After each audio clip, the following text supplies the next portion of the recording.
Nagsimula ang kwento sa isang malawak at bakanteng kapatagan, kung saan isang nalilitong kabalyero na nagngangalang Diaz ang nagtataka kung niloloko ba siya. Mahigit isang buwan na ang nakalipas mula nang makauwi siya matapos magwagi sa isang malaking digmaan.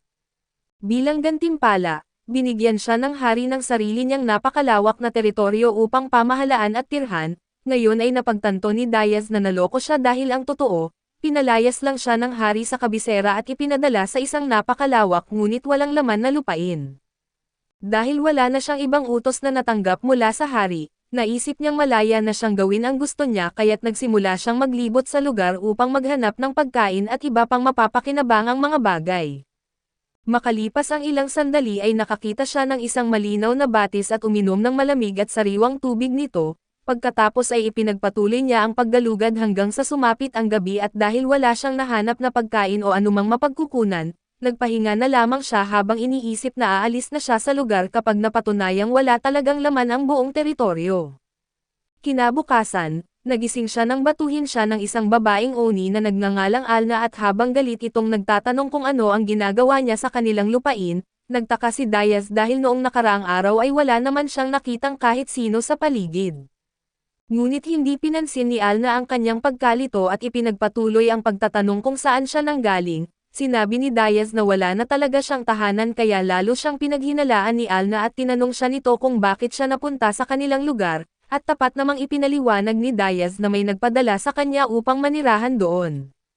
Sinabi rin niyang ang tanging layunin niya ngayon ay ang mabuhay hanggang sa susunod na araw, dahil ayaw pa rin siyang paniwalaan ni Alna at ikinwento ni Diaz ang kanyang pangarap sa buhay. Ipinaliwanag niyang ang huling habilin ng kanyang mga yumaong magulang ay tulungan ang kapwa at protektahan ang mahina.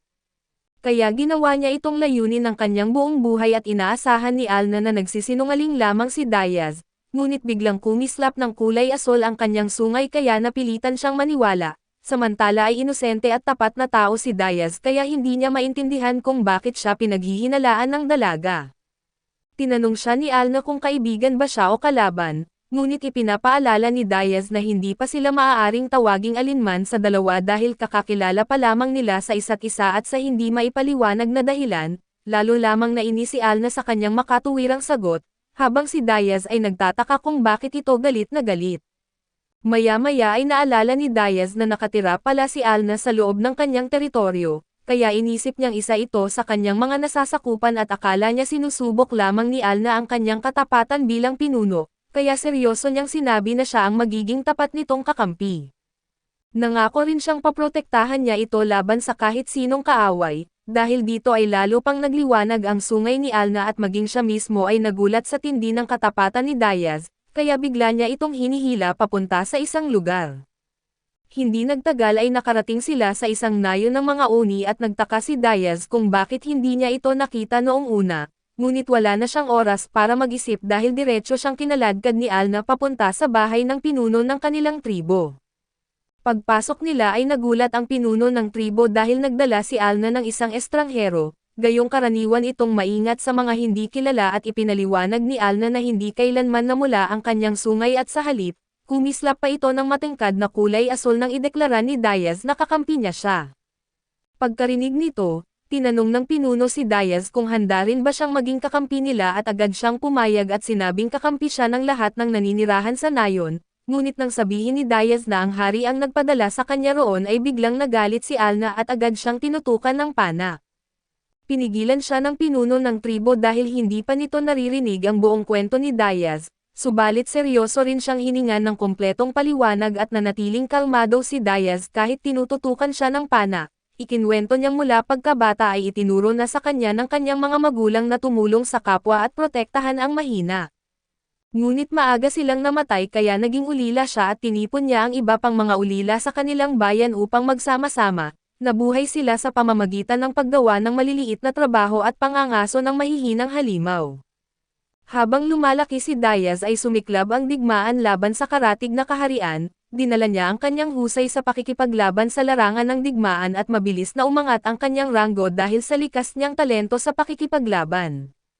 Pagkatapos ng 20 taon ng matinding digmaan, matagumpay siyang nakabalik at bilang gantimpala ay ibinigay sa kanya ng hari ang bakanteng teritoryong ito, nararamdaman ng pinuno ng tribo na totoo ang hangarin ni Diaz na pamahalaan ang kanyang teritoryo. Kaya tinanong niya kung magiging kakampi pa rin ba siya kahit hindi sila mga nasasakupan ng kanyang kaharian. Ngumiti si Diaz at sinabing paprotektahan pa rin niya sila bilang kanyang mga kapitbahay at pagkasabi niya nito, kumislap din ng kulay asul ang sungay ng pinuno ng tribo kaya ibinaba ni Alna ang kanyang pana.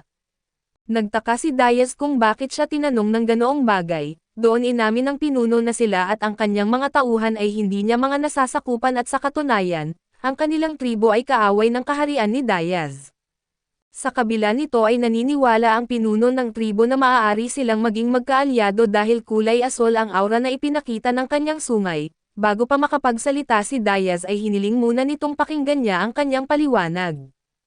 Matapos ipakilala ang sarili bilang mole, ipinaliwanag niyang mahigit 50 taon na ang nakalipas mula nang lumayas ang kanilang mga tao sa kanilang sariling lupain. Simula noon ay patuloy silang nakikipagdigma sa kaharian ni Diaz upang mabawi ang kanilang dating tahanan.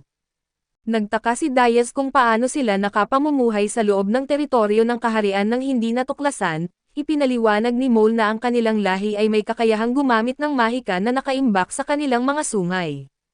Upang patunayan ito ay gumamit siya ng mahika at bigla siyang naging hindi nakikita. Na labis na ikinagulat ni Diaz at ipinaliwanag din niyang kaya nilang itago ang buong nayon gamit ang parehong mahika.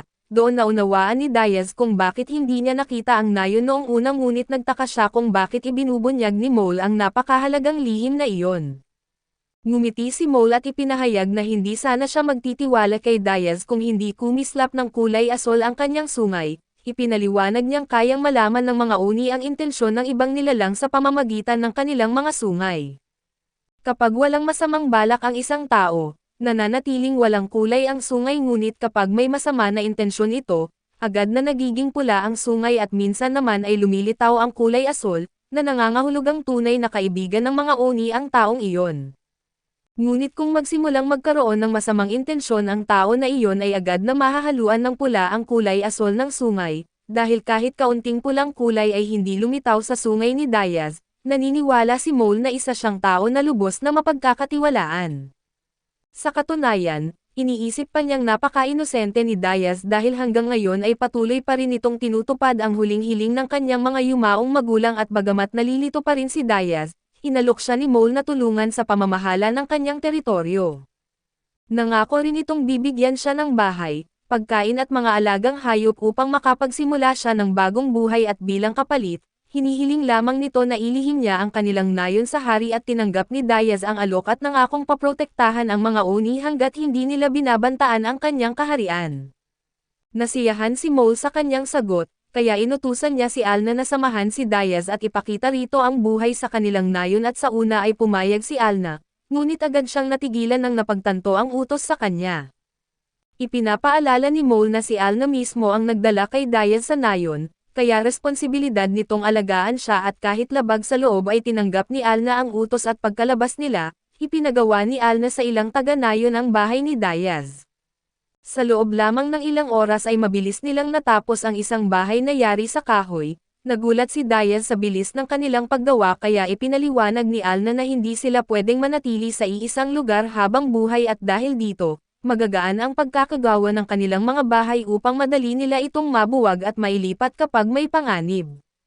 Matapos ang bahay ay sinabi ni Alna na ipapadala na lamang nila roon ang pagkain at mga alagang hayop. Nangako rin siyang tutulungan si Diaz sa pag-aalaga ng mga ito kaya nagpasalamat siya, gayunpaman ay nag-alala si Diaz dahil kakaunti lamang ang naninirahan sa kanyang teritoryo. Kaya tinanong niya si Alna kung may alam ba itong paraan para dumami ang kanilang populasyon. Hindi maintindihan ni Alna kung bakit gusto pa niyang dumami ang kanyang mga nasasakupan, lalo na't kulang na nga ang pagkain sa napakalawak ngunit bakanteng lupain. Tinanong niya kung paano niya balak pakainin ang mas maraming tao, at doon napagtanto ni Diaz na tama ang kanyang sinabi at pagkatapos ay inabot ni Alna ang isang supot na may kakaibang pulbos. Ipinaliwanag niyang isa itong espesyal na bitag na nakakaakit ng mga mabangis na hayop. Sinabi niya kay Diaz na ikalat ito sa lugar na malayo sa nayon dahil mas marami siyang mahuhuling hayop na maaari nilang ibenta o gamitin. Masayang tinanggap ni Diaz ang gawain dahil mas kailangan nito ng lakas kaysa talino. Makalipas ang ilang minuto at nang makalayo na siya sa nayon at naisip niyang oras na para manghuli, ngunit dahil hindi sinabi ni Alna kung gaano karami na pulbos ang dapat gamitin ay agad niyang ibinuhos ang buong laman ng supot. Dahil dito isang napakalaking kawan ng mabangis na hayop ang sabay-sabay na dumating, sa halip na matakot ay natuwa pa si Diaz sa hamon at itinaas niya ang kanyang palakol at sinalubong ang buong kawan, habang isa-isang pinapatay ang mga ito na parang napakadali lamang.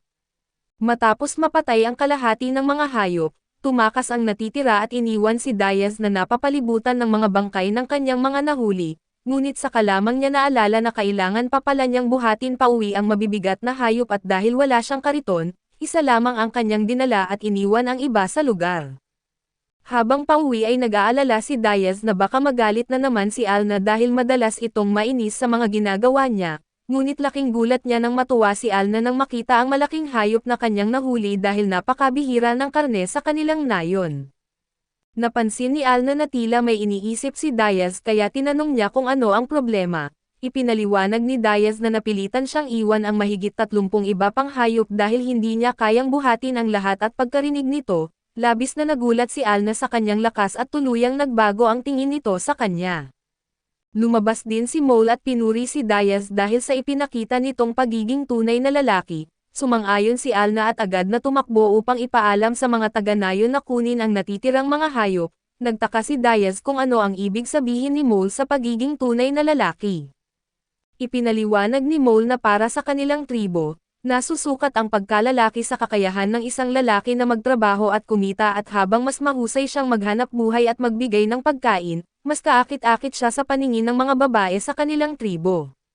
Nang marinig iyon ay naunawaan ni Diaz kung bakit tila mas natuwa si Alna sa kanya, gayunpaman ay binanggit niyang mahalaga rin ang hitsura at ugali ng isang tao at di sumang-ayon si Mole at ipinahayag na hindi naman nakapaglalagay ng pagkain sa hapag ang magandang mukha o mabuting ugali. Naunawaan ni Diaz ang kanyang punto at napagtanto niyang para sa isang maliit na tribo, ang pagkain at kaligtasan lamang ang tunay na mahalaga at hindi tulad ng mga tao sa kaharian. Pagkatapos ay pabirong idinagdag ni Mole na kailangan pa niyang magsikap kung gusto niyang mapang-asawa ang isang magandang babae tulad ni Alna. Namula si Diaz at agad na itinangging iyon ang kanyang pakay kaya lalo pa siyang tinukso ni Mole. Kinabukasan ay nagising si Diaz sa amoy ng bagong lutong almusal at paglabas niya, nakita niyang si Alna ang naghahanda ng pagkain para sa kanya at hindi na ito tulad ng dati dahil ngayon ay mahinahon na at magalang ang kanyang kilos. Pagkatapos kumain ay pinuri ni Diaz ang kanyang pagluluto dahilan upang mamula si Alna at di nito kinaya ang pagiging malapit nila sa isa't isa, kaya agad niyang iniiba ang usapan at sinabi na kailangan na nilang mangaso muli. Ipinaliwanag ni Alna na kailangan pa ng kanilang nayon ng balon para sa tubig at palikuran para sa mga bisita. Makakatulong ang mga iyon upang lalo pang umunlad ang teritoryo ni Diaz. Subalit wala silang sapat na pera upang bayaran ang gagawa ng mga iyon kaya pumayag si Diaz na manghuli para sa kanila. Sinabi ni Alna na mas malaki ang kikitain nila kung mga halimaw ang kanilang mahuhuli. Bagamat nakakalason at hindi nakakain ang karne ng mga halimaw, napakamahal naman ng kanilang mga materyales kapag ipinagbili at doon ay pumayag si Diaz at umalis ng bahay habang iniisip kung mayroon nga bang mga halimaw sa tahimik na kapatagan na iyon. Ipinahayag ni Alna na kaya niyang hanapin ang mga halimaw gamit ang mahika ng kanyang sungay, pero tumanggi si Diaz dahil ayaw niyang malagay siya sa panganib, gayunpaman ay nagpumilit si Alna na sumama kaya pumayag na rin si Diaz. Makalipas ang ilang sandali at habang inaalagaan niya ang kanyang mga alagang hayop, may ilang taga-nayon na nagdala sa kanya ng pagkain at mga kumot at dahil sa paggalang na ipinapakita ng mga ito, napagtanto ni Diaz na talagang pinahahalagahan ng nayon ang mga lalaking may kakayahang protektahan ang kanilang mga tao. Sakto namang lumabas si Alna mula sa kanyang kubo matapos maghanda para sa kanilang paglalakbay, napansin ni Diaz na nagayos at naglagay ng kaunting make-up si Alna habang ang ibang mga lalaki sa nayon ay naiinggit sa kanya. Samantala ay nakangiting sinabi ni Alna na ang ibang mga lalaki na ang bahala sa pag-aalaga ng mga alagang hayop habang wala sila at pagkatapos nito, sabay silang umalis at pagdating nila sa isang mabatong burol, ginamit ni Alna ang kanyang mahika upang hanapin ang mga halimaw. Isang kakaibang asol na liwanag ang bumabalot sa kanya at agad nitong natukoy ang lokasyon ng isang halimaw sa malapit. Sinabihan ni Diaz si Alna na magtago habang siya ang haharap sa halimaw ngunit tumanggi ito. sa halip ay sinabi niyang tutulungan niya si Diaz habang ginagamit ang kanyang mahika ng pagtatago. Dahil dito ay pumayag na rin si Diaz, hindi nagtagal ay nakita nila ang halimaw na mukhang isang napakalaking pagong at nanlaki ang mga mata ni Alna nang makilala niya ito bilang isang Earth Dragon, ngunit hindi natakot si Diaz at sa kabila ng babala ni Alna ay agad siyang tumalon upang labanan ang halimaw at sinabihang manatili sa likuran ang dalaga. Nang mapansin siya ng dragon ay tumalon si Diaz sa likod nito at malakas na hinahampas ang matigas nitong shell, ngunit wala man lang itong naging gasgas at sa halip at nabasag pa ang dulo ng kanyang palakol at sinubukan niyang atakihin ang mahihinang bahagi ng dragon, ngunit agad itong nagtago sa loob ng shell nito upang ipagtanggol ang sarili. Pinayuhan siya ni Alna na umatras habang may pagkakataon pa dahil kayang lipulin ng isang Earth Dragon ang buong grupo ng mga tao ng mag-isa, ngunit tumanggi si Diaz dahil naniniwala siyang mayroon pa siyang ibang paraan upang mapatay ang halimaw. Nagpasya siyang paulit-ulit na hampasin ang parehong bahagi ng shell hanggang sa mabasag ito, walang tigil niyang hinahataw ang likod ng dragon at makalipas ang ilang sandali ng walang humpay na pag-atake, nagsimulang mabiyak ang talim ng kanyang palakol. Nag-aalala si Alna para sa kanyang ngunit nanatiling kalmado si Diaz. Ipinaliwanag na ang kanyang palakol ay isang espesyal na sandata na dating pag-aari ng isang sinaunang shogun, may kakayahan itong ayusin ang sarili gamit ang isang repair spell. Gayunpaman ay napapabilis lamang ni Diaz ang pag-aayos nito sa pamamagitan ng paggamit ng mahika, kaya sa harap ng nagulat na si Alna at agad niyang inayos ang kanyang palakol at ipinagpatuloy ang walang tigil na paghampas sa likod ng dragon. Hindi nagtagal ay nagsimulang kumalat ang nakalalasan na miasma na inilalabas ng Earth Dragon, dahilan upang unti-unting manghina si Alna at nang mapansin ni Diaz na nasa panganib na siya, nagpasya siyang umatras matapos magbigay ng isa pang malakas na hampas. Sa kanyang gulat ang huling atake na iyon ang tuluyang nakabasag sa shell ng dragon, sa sobrang galit ay lumabas ang Earth Dragon mula sa shell nito at agad na nagbuga ng isang malaking fireball. Mabilis na naiwasan ni Diaz ang apoy at pinutol ang mahihinang mga paa ng dragon. Habang naghahanda siyang tapusin ang laban at napansin niyang nakita na ng dragon si Alna at dahil alam nitong hindi nito kayang talunin si Diaz, nagpasya ang tusong halimaw na si Alna na lamang ang puntiryahin at nagalit si Diaz sa ginawa nito, agad siyang tumalon ng mataas at buong lakas na bumagsak sa ibabaw ng dragon. Diretso niyang tinagos ang gulugad nito dahilan upang agad itong mamatay. Napaluha si Alna matapos masaksihan ang ipinakitang tapang ni Diaz at agad siyang tumakbo at niyakap ito at bago pa makapag-react si Diaz sa biglaang yakap, diretsahan ng sinabi ni Alna na magpapakasal na silang dalawa. Hindi nagtagal ay bumalik si Diaz sa nayon at sa tulong ng ilang mga taga-nayon, hinayla ni Oni ang napakalaking katawan ng Earth Dragon sa buong nayon at ipinagmalaki ng mga taga-nayon na si Diaz ang mag-isang nakapatay sa Earth Dragon. Kaya naman nagsimula silang humanga at purihin siya dahil sa napakalaking tagumpay na iyon. Nang maayos nang nalapag ang katawan ng Earth Dragon, tahimik lamang na pinanood ni Diaz ang masayang pagdiriwang ng mga taga-nayon subalit hindi niya maiwasang magtaka kung bakit sila ganoon kasaya, dahil para sa kanya ay hindi naman malaking bagay ang talunin ang Earth Dragon. Lumapit si Mole at sinabi na hanggang ngayon ay hindi pa rin siya makapaniwalang nagawa ni Diaz na mag-isang talunin ang Earth Dragon. Subalit binaliwala lamang iyon ni Diaz at sinabing wala naman itong espesyal. Sa halip na humingi ng kayamanan o papuri, sinabi niyang mas gusto niyang gamitin ang halaga ng Earth Dragon para makapagpatayo ng maayos na balon at palikuran sa nayon at ngumiti si Mole at binanggit na walang magiging problema roon, dahil ang isang paa pa lamang ng Earth Dragon ay sapat na ang halaga para makapagpatayo ng ilang balon. Nang marinig iyon saka lamang napagtanto ni Diaz kung gaano pala talaga kahalaga ang Earth Dragon, ipinaliwanag din ni Mole na ibabalik nila kay Diaz ang marami sa mahahalagang bahagi ng dragon dahil siya ang nakapatay rito. Bukod pa roon, ipapagawa rin nila ang mga pasilidad na hiniling niya at bibigyan pa siya ng iba't ibang regalo bilang gantimpala sa lahat ng nagawa niya. Gayunpaman ay biglang nagbago ang ekspresyon ni Diaz nang sabihin ni Mole na kailangan niyang magtabi ng bahagi ng gantimpala para sa regalo sa kasal nila ni Alna. Ayon kay Mole, siguradong matutuwa ang mga magulang ni Alna kung isa sa mga kuko o malaking pangil ng Earth Dragon ang ibibigay niyang regalo at lalong nalito si Diaz, dahil wala siyang ideya kung bakit puro kasal ang pinag-uusapan ng lahat. Kaya tinanong niya si Mole kung ano ba talaga ang ibig sabihin ng lahat ng usapang iyon. Kalmadong ipinaliwanag ni Mole na magpapakasal siya kay Alna at gusto man niya o hindi at sinabi rin nito na handang gawin ni Alna ang lahat para maging malapit sa kanya, kaya ang pinakamainam na paraan ay gawin siyang bahagi ng kanilang pamilya sa pamamagitan ng kasal. Dagdag pa ni Mole kahit hindi man matuloy ang kasal nila ni Alna ay hindi pa rin mawawala ang problema, sa halip lahat ng dalaga sa nayon ay agad siyang papalibutan at susubukan na mapalapit sa kanya. Pagkarinig nun ay mabilis na naisip ni Diaz na baka mas malaking problema pa nga iyon kaysa ang pakasalan si Alna mula pa sa simula, pagkatapos ay sinabi ni Mole na huwag siyang mag-alala dahil pumunta na si Alna sa kanyang mga magulang upang ayusin ang kanilang kasal.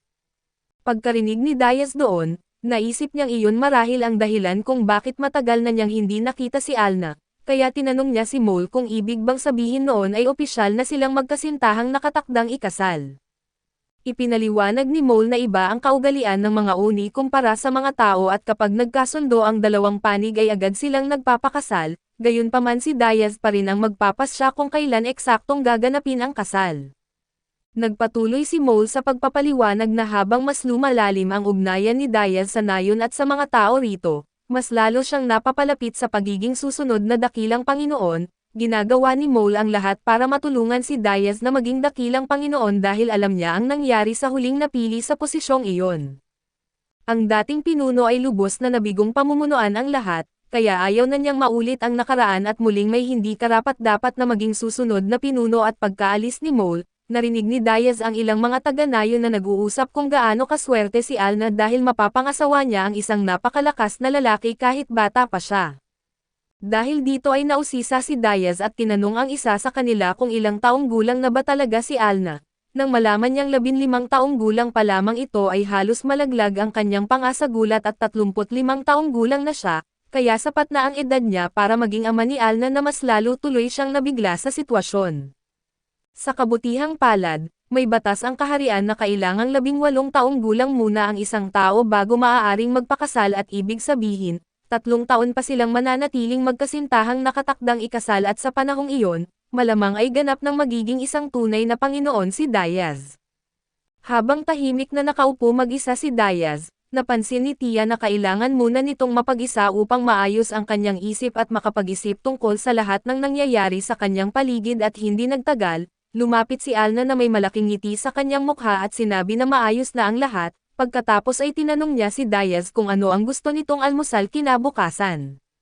Ngumiti lamang si Diaz at sinabing ayos na siya sa kahit anong ihanda ni Alna. Gayunpaman ay hindi kailanman inakala ni Diaz na dadalo siya sa isang malaking handaan ng mga uni, kung saan opisyal siyang tinanggap bilang bagong miyembro ng nayon at ipinagdiwang ang magiging kinabukasan nila ni Alna. Makalipas ang ilang panahon pagkatapos ng handaan, natapos na rin ang bagong balon at palikuran at unti-unting bumalik sa normal ang pamumuhay sa nayon, kinahapunan ay natapos gumawa si Diaz ng isa pang tolda. Habang tinitingnan niya ito ay naisip niyang kailangan pa niyang pagbutihin ang kanyang kakayahan sa paggawa, alam niyang kung may mas marami pang lilipat sa nayon, ayaw niyang matulog ang mga bagong residente sa lupa nang walang maayos na matuluyan. Biglang lumapit si Alna at binanggit na may nararamdaman siyang halimaw na papalapit mula sa hilaga. Ipinaliwanag niyang hindi ito ganoon kalaki ngunit sigurado siyang diretso itong papunta sa nayon. Kalmadong sinabi ni Diaz na siya na mismo ang bahala rito at sa tingin niya ay hindi ito magtatagal. Ngunit nagpumilit si Alna na sumama sa kanya at sinabi ni Diaz na delikado ito para sa kanya, pero dahil hindi talaga nagpapigil si Alna ay pumayag na rin siyang isama ito at hindi nagtagal, narating nilang dalawa ang pinanggagalingan ng ingay at nadiskubreng isang ogre ang halimaw na papalapit sa nayon. Pagkakita sa napakalaking ogre, agad nilang naisip na kailangan nila itong tapusin sa lalong madaling panahon, agad silang sumugod sa laban at namangha si Diaz sa leksi ni Alna at sa husay nito sa paggamit ng pana, madali itong nakakagalaw sa buong labanan habang tumpak na pinapana ang kalaban. Dahil sa mahusay nilang pagtutulungan ay mabilis nilang napatay ang ogre nang hindi nahihirapan, gayunpaman ay napakasama ng amoy ng dugo ng ogre at pagkatapos ng laban, napangiwi si Alna at sinabihan si Diaz na maghugas muna ng mabuti. Hindi niya ito papayagan na pumasok sa bahay habang ganoon pa rin ang amoy nito, dahil doon ay wala nang nagawa si Diaz kundi maglinis muna bago umuwi at kinabukasan, malalim ang iniisip ni Diaz habang inaalala ang nangyari noong nakaraang araw. Sa halip na may makilala silang mga bagong tao na maaaring maging bagong mamamayan ng nayon, isa na namang mapanganib na halimaw ang kanilang nakalaban at bigla namang tumakbo si Alna papunta sa kanya at masayang ibinalitang buntis na sila at magkakaroon na sila ng anak. Ngunit agad ding nalinaw na hindi pala sila ang tinutukoy ni Alna. Ang tinutukoy nito ay si Francoise na sa wakas ay nagbuntis matapos ang mahabang panahon ng paghihintay. Pagkatapos nito ay ipinapaalala ni Alna kay Diaz na napakatalinong lahi ang mga Beastman, ngunit may kaakibat itong kahinaan at mas madali silang matakot at maapektuhan ng emosyon kumpara sa karamihan ng ibang lahi. Mas lumalala pa ito kapag buntis ang isang Beastman at kung minsan ay maaari pa itong maging dahilan ng kanilang pagkamatay dahil sa sobrang stress. Dahil dito ay iminungkahi ni Alna na manatili muna si Diaz malapit kina Francois at Francoise upang maramdaman nilang ligtas at may sumusuporta sa kanila, sa ngayon ay maninirahan muna silang lahat sa iisang tolda. Inakala ni Alna na baka hindi magustuhan ni Diaz ang ganoong ayos dahil mas malakas ang amoy ng mga Beastman kapag buntis, ngunit ikinagulat niya nang sabihin ni Diaz na wala naman siyang problema rito at agad niya itong tinanggap ng walang reklamo. Dahil sa naging reaksyon ni Diaz, nakahinga ng maluwag si Alna dahil nakita niyang isa itong maalalahanin at mabuting tao at makalipas ang ilang sandali ay biglang nagsimulang magliwanag ang sungay ni Alna. Senyales iyon na may mga halimaw o mga hindi kilalang bisitang papalapit. Mabilis na ipinahayag ni Alna na nararamdaman niyang may 10 kabalyerong papalapit mula sa silangan. Agad na naisip ni Diaz na iyon din ang direksyon ng kabisera ng kaharian ngunit wala naman siyang inaasahang bisita, kaya lalo siyang naghinala. Nagpasya si Diaz na siya mismo ang mag-imbestiga habang naiwan si Alna sa nayon upang magbantay, mabilis siyang tumakbo sa malawak na kapatagan at hindi nagtagal ay nakita niya ang grupo ng mga manlalakbay. Noong una ay naghanda siyang lumaban kung sakaling kalaban ang mga ito, ngunit agad nagbago ang kanyang ekspresyon nang makita niya ang matagal na niyang kaibigang si Klaus at agad niya itong sinalubong ng mahigpit na pakikipagkamay at tinanong kung bakit ito napadpad sa ganoong kalayo na lugar. Ipinaliwanag ni Klaus na ang babaeng kasama nila ang tunay na sadya kay Diaz. Wala namang ideya si Diaz kung sino ang babae kaya dinala niya ang buong grupo sa kanyang tolda upang doon sila makapag-usap ng private. Pagdating doon, napagtanto niyang tama ang naging desisyon niyang itago ang lahat maliban sa mismong toldang ginawa niya at nangako kasi siyang ililihim ang tungkol sa nayon ng mga uni, at ang ipaliwanag iyon sa mga estranghero ay siguradong magdudulot lamang ng maraming problema. Nang makaupo na ang lahat ay nagpakilala ang dalaga bilang si Diane, ang ikatlong prinsesa ng kaharian at tinanong niya si Diaz kung ginagawa pa ba ang kanyang mansyon dahil wala siyang nakitang kahit anong bakas ng tahanan ng isang maharlika sa paligid. Ipinaliwanag ni Diaz na wala siyang mansyon at wala rin siyang mga katulong, ang nag-iisa niyang tahanan ay ang toldang nasa harapan nila at kahit simple lamang ito, siya mismo ang gumawa nito at maraming oras ang ginugol niya para maitayo iyon. Nagulat si Diane nang malaman niyang si Diaz mismo ang gumawa ng lahat ng nasa paligid, lalo na't ang alam niya ay binigyan ito ng hari ng malaking gantimpala at napakaraming pera upang makapagsimula ng bagong buhay.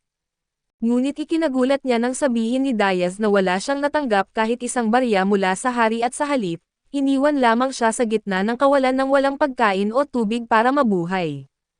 Pagkatapos ay tinanong ni Diaz si Diane kung ano ang dahilan ng pagpunta nito sa ganoon kalayo na lugar, ipinaliwanag ni Diane na malapit nang sumiklab ang isang digmaan malapit sa kabisera, kaya humingi sila ng tulong dahil kinikilala na ngayon ng mga tao si Diaz bilang bayaning nagligtas sa kaharian. Bilang kapalit ng kanyang tulong ay inalok pa ni Diane na pakasalan siya, ngunit wala nang balak si Diaz na makisali pa sa isa pang digmaan at kakabuntis pa lamang ni Francoise, at mas mahalaga sa kanya ang protektahan ang kanyang pamilya. Kaya mahinahon niyang tinanggihan ang alok ni Diane at magalang na hiniling na umalis na ito kung iyon lamang ang dahilan ng pagpunta nito. Nagalit ang isa sa mga gwardya ni Diane nang marinig na tinanggihan ni Diaz ang alok ng prinsesa, agad nitong iwinasiwas ang espada upang takutin si Diaz.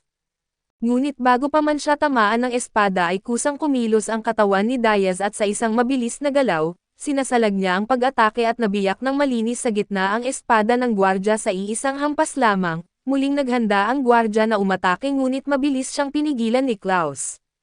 Sinabi niya sa lahat na walang saysay ang pakikipaglaban kay Diaz, dahil kahit sabay-sabay pa silang umatake ay wala pa rin silang kahit kaunting pag-asang matalo ito, Pagkaalis ng grupo ay tumingin sa paligid si Diaz at napagtanto niyang napalakas yata ang kanyang ginawang pag-atake. Nasira nito ang banig sa loob ng tolda, kaya agad niyang naisip na siguradong papagalitin siya ni Alna dahil sa nagawa niyang kalat, samantala ay tahimik na umalis si Diane habang may sama ng loob kay Diaz dahil tinanggihan nito ang kanyang kahilingan at maging ang alok nitong kasal. Paglabas ni Diaz ng tolda ay biglang lumitaw sina Alna, Francis, at Francoise. Matagal na silang nagtatago sa malapit habang pinagmamasdan ang buong pangyayari. Ipinaliwanag ni Alna na lahat ng taong kasama ni Diane ay umalis na may pulang aura, maliban sa isang tao na nanatiling kulay asol ang aura. Ayon kay Alna ang pulang aura ay nangangahulugang may masama na intensyon o pagkapuot, habang ang asol na aura naman ay tanda ng tiwala at mabuting hangarin at pagkarinig nun, agad naisip ni Diaz na si Klaus lamang ang taong may asol na aura. Kinabukasan, nagising si Diaz dahil sa mabangong amoy ng almusal habang naghahanda ng pagkain si Alna at habang nagluluto, bigla nitong sinabi na may isang taong gumagala sa paligid ng nayon at ang kakaiba, hindi ito tila may hinahanap at basta lamang naglalakad ng walang malinaw na direksyon. Inakala ni Diaz na isa lamang itong manlalakbay na naligaw kaya nagpa siya siyang tingnan ito mismo. Sumama rin sina Alna, Francis at Francoise kaso ginamit nila ang kanilang kakayahang magtago upang hindi sila makita ng bisita. Matapos maglakad sa lambak ng ilang sandali, nakita ni Diaz ang manlalakbay at agad niyang nakilalang si Klaus pala iyon. Pagkikita nila ay napansin ni Diaz na wala na itong suot na baluti at hindi na rin dala ang kanyang espada. Ipinaliwanag ni Klaus na sinadya niyang mapatalsik sa hukbo dahil ayaw niyang lumaban sa nalalapit na digmaan, sa halip ay nagpunta siya roon dahil gusto niyang magsilbi bilang personal na kawal ni Diaz at nang marinig iyon, naalala ni Diaz na si Klaus lang ang taong hindi kailanman minamaliit siya dahil sa pagiging ulila. Kahit iba ang trato sa kanya ng lahat, palagi siyang nirerespeto ni Klaus at inamin ni Diaz na malaking ginhawa kung makakasama niya si Klaus, ngunit bago siya magpasya ay naisip niyang mas mabuting tanungin muna si Alna kung ano ang opinyon nito. Sa mismong sandaling iyon ay biglang lumitaw si Alna mula sa wala, na labis na ikinagulat ni Klaus at sinabi ni Alna kay Diaz na wala siyang dapat ipag-alala dahil nanatiling kulay asol ang aura ni Klaus sa buong oras, na nangangahulugang wala itong masamang balak. Sunod-sunod namang tinanong ni Klaus si Diaz kung saan nanggaling si Alna at paano ito bigla na lamang lumitaw, ngunit ngumiti lamang si Diaz at sinabing napakahaba ng kwento, at ipapaliwanag niya ang lahat pagbalik nila sa bahay. 10 araw na ang lumipas mula nang iwan ni Klaus ang dati niyang buhay at magsimula ng panibagong buhay kasama si Diaz. Sa loob ng panahong iyon ay tinulungan siya ni Diaz na magtayo ng sarili niyang bahay upang magkaroon siya ng maayos na tirahan. Binigyan din siya nito ng isang sibat at kumpletong baluti na gawa sa mga materyales mula sa Earth Dragon na pinatay ni Diaz. Alam ni Klaus na napakahalaga ng mga regalo na iyon at kahit ang mga miyembro ng maharlikang pamilya ay mahihirapang makakuha ng ganoong kagamitan. Dahil sa lahat ng ginawa ni Diaz para sa kanya, nangako si Klaus sa sarili na hinding-hindi niya pagtataksilan ang tiwalang ibinigay sa kanya ni Diaz at kalaunan sa araw na iyon, naghanda si Alna ng tanghalian at nagsilbi ng mainit na pagkain sa kanilang lahat. Habang kumakain ay labis na humanga si Klaus sa sobrang sarap ng pagkain. Pinuri niya ang pagluluto ni Alna at sinabing magiging napakabuti nitong asawa para kay Diaz at nang marinig ang taos-pusong papuri, ngumiti si Alna at masayang sinabi kay Klaus na maaari pa itong magdagdag ng pagkain kung gusto nito. Habang nagpapatuloy sila sa pagkain at magalang na tinawag ni Klaus si Diaz na Panginoon ko at inanyayahan itong sabay kumain, agad namang sinabi ni Diaz na hindi na kailangang maging ganoon kapormal at hiniling na pangalan na lang ang itawag sa kanya. Kaso tumanggi si Klaus dahil para sa kanya ay mahalagang malinaw ang pagkakaiba ng kanilang katayuan. Nang makita kung gaano kaseryoso si Klaus sa bagay na iyon, napagtanto ni Diaz na mas masipag at mas dedikado pala ito kaysa sa una niyang inakala at bigla namang nagliwanag ng berdeng kulay ang sungay ni Alna. Agad nitong sinabi na may nararamdaman siyang 12 tao na papalapit mula sa silangan. Habang mas lalo niyang sinusuri ang kanilang presensya, nalaman niyang ang isa sa kanila ay napakahina na at malapit ng mamatay at nang marinig iyon, agad na nagpasya si Diaz na pumunta sa bukirin upang alamin ang nangyayari. Mabilis na sinabi ni Klaus na sasama rin siya upang tumulong, subalit inutusan siya ni Diaz na manatili sa nayon at bantayan ito at ipinaliwanag niyang kailangang may maiwan sakaling may hindi inaasahang mangyari at idinagdag pa ni Diaz na kung makaharap sila ng seryosong panganib, agad niyang pauuwiin sina Alna at Francis upang babalaan siya. Pagkatapos noon ay umalis sina Diaz, Alna at Francis at nagtungo sa grupong papalapit at matapos silang mawala sa malayo, napaisip si Klaus kung sino kaya ang mga bisitang iyon at pinaghinalaan niyang malamang ay mga taong ipinadala mula sa kabisera ng kaharian. Sa mga panahong iyon, matindi ang labanan ng 5 prinsipe at prinsesa na pawang nag-agawan sa trono upang maging susunod na pinuno ng kaharian at naalala ni Klaus na mas mahina ang puwersang militar ni Prinsesa Diane kumpara sa lahat ng kanyang mga kapatid. Marahil iyon ang dahilan kung bakit noon ay pumunta ito roon upang hikayatin si Diaz na lumaban sa kanyang panig. Naghinala rin si Klaus na ang dahilan kung bakit hindi natanggap ni Diaz ang gantimpalang ipinangako ng hari ay dahil lihim itong inangkin ng ikalawang prinsipe. Alam ni Klaus na hindi habang buhay mananatili sa kabisera ang alitan ng mga maharlika. Darating ang panahon na aabot din ang labanang iyon sa kanilang nayon at gayunpaman ay hindi siya natatakot sa maaaring mangyari at sa halip ay tahimik siyang nangako sa sarili na kapag dumating ang araw na iyon, handa siyang lumaban at kahit ibigay pa ang kanyang buhay para kay Diaz kung kinakailangan. Ilang sandali lang ang lumipas ay nagulat si Klaus nang makitang bumalik si Diaz ng mas maaga kaysa sa inaasahan, kasama ang isang grupo ng mga pagod at halos mawalan na ng lakas na mga refugee at agad na inalagaan ni Diaz at Alna ang mga bagong dating, siniguro nilang may lugar ang bawat isa upang makapagpahinga at binigyan ng pagkain at tubig ang mga higit na nangangailangan. Pagsapit ng gabi ay ipinaliwanag ni Diaz ang buong sitwasyon kay Klaus, sinabi niyang ang lahat ng tao na iyon ay pinalayas mula sa lupang dati nilang tahanan kaya wala na silang ibang mapupuntahan. Ang mga matatanda sa kanilang teritoryo ay itinaboy dahil sa matinding kakulangan sa pagkain. Naniniwala ang mga tao roon na sayang lamang ang pagpapakain sa mga matatanda kaya pinabayaan na lamang nila ang mga ito at pagkarinig nito, agad na naisip ni Klaus na ang tinutukoy ay ang teritoryo ng pamilya Kastek. Dumaan siya roon noon papunta sa nayon at nakita niyang napakagulo na ng kalagayan ng lugar. Ang matandang babaeng nakahiga sa lupa ay si Lola Maya na siya ring pinuno ng grupo. Ipinaliwanag ni Diaz na ginamit nito ang kanyang kakayahan sa panghuhula upang makahanap ng paraan para mabuhay sila, dahil doon ay nakarating sila sa kanilang nayon. Ngunit sa halip na isipin itong problema, natuwa pa si Diaz dahil nadagdagan ng 12 bagong tauhan ang kanyang teritoryo at agad siyang nagsimulang gumawa ng mga tolda para sa mga bagong dating kaso pinigilan siya ni Klaus.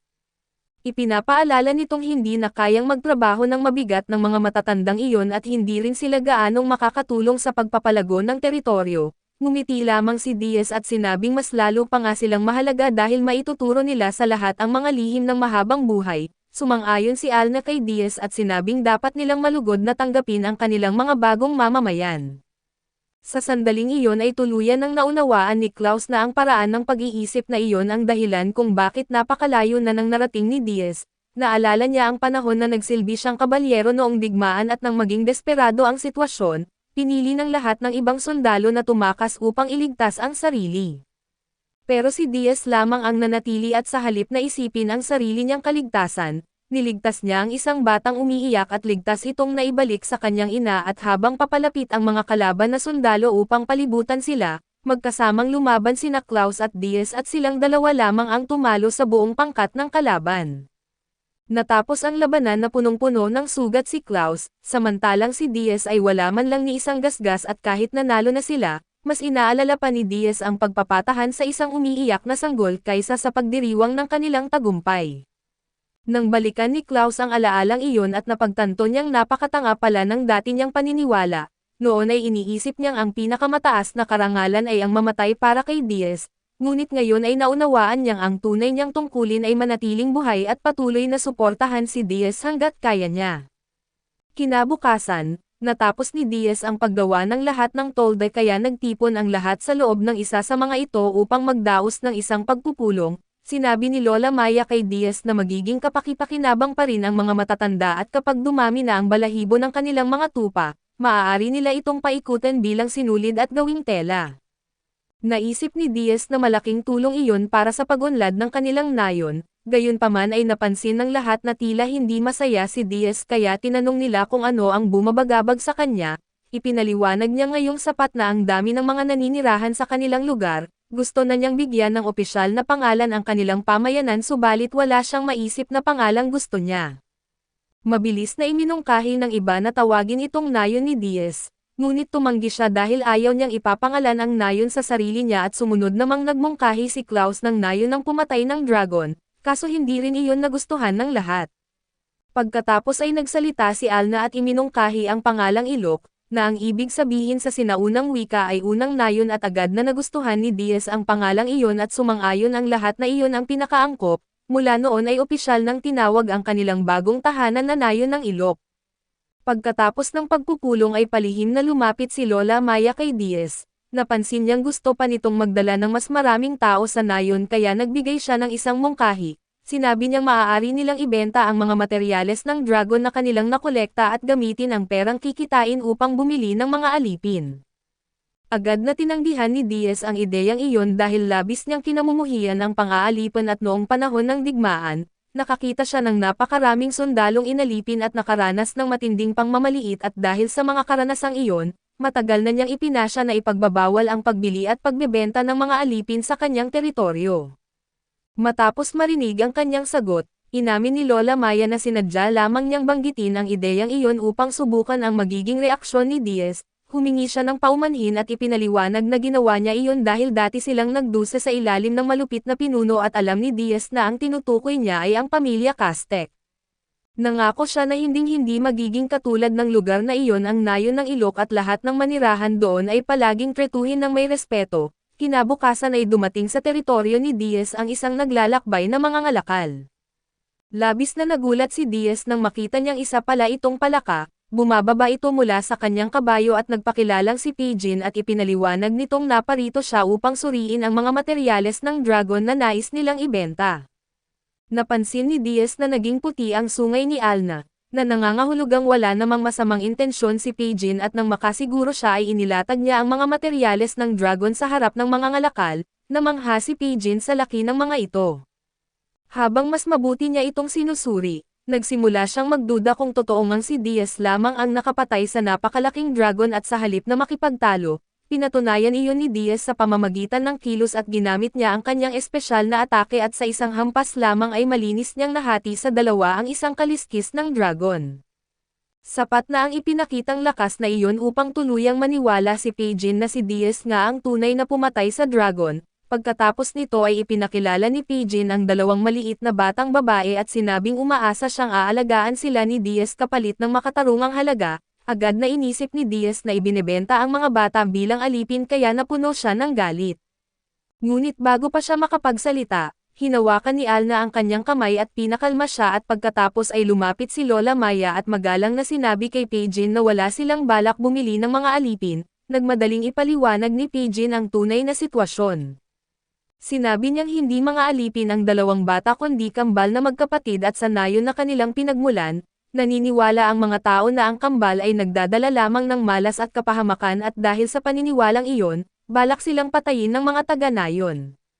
Dahil dito ay tumakas ang kanilang mga magulang kasama sila at nagtago sa pinakaloob ng kagubatan, lumipas ang panahon at parehong nagkasakit ng malubha ang kanilang mga magulang at nang malaman nilang wala na silang gaanong panahon, nakilala nila si Pigeon at nakiusap na alagaan nito ang kambal.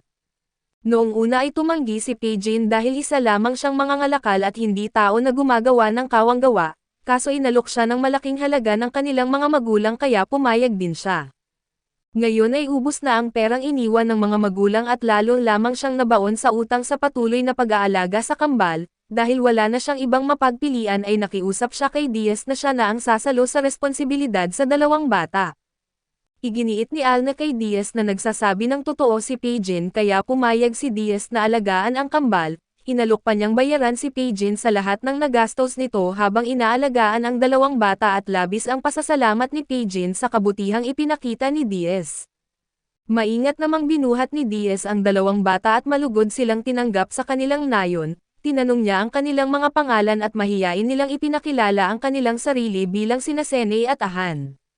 Ngumiti si Diaz at binanggit na napakaganda ng kanilang mga pangalan, pagkatapos ay sinabi niyang sumama muna sila kay Alna upang maligo at makapaglinis bago ang hapunan at pagkaalis ng kambal, inamin ni Klaus na nagulat siya kung gaano kadali na makisama ni Diaz sa mga bata. Ipinaliwanag ni Diaz na noong bata pa siya ay nagsilbi siyang kuya at parang ama sa ibang mga ulila, kaya naman natural na sa kanya ang pag-aalaga ng mga bata at pagsapit ng dapit hapon, bumalik sina Sene at Ahan matapos maligo. Napansin ni Diaz kung gaano na sila kalinis at kasariwa at kasabay nito ay napansin din ni Lola Maya na hindi ganap na tao ang kambal, gayunpaman naniniwala siyang magiging bahagi sila ng pamilya ng Nayon ng Ilok.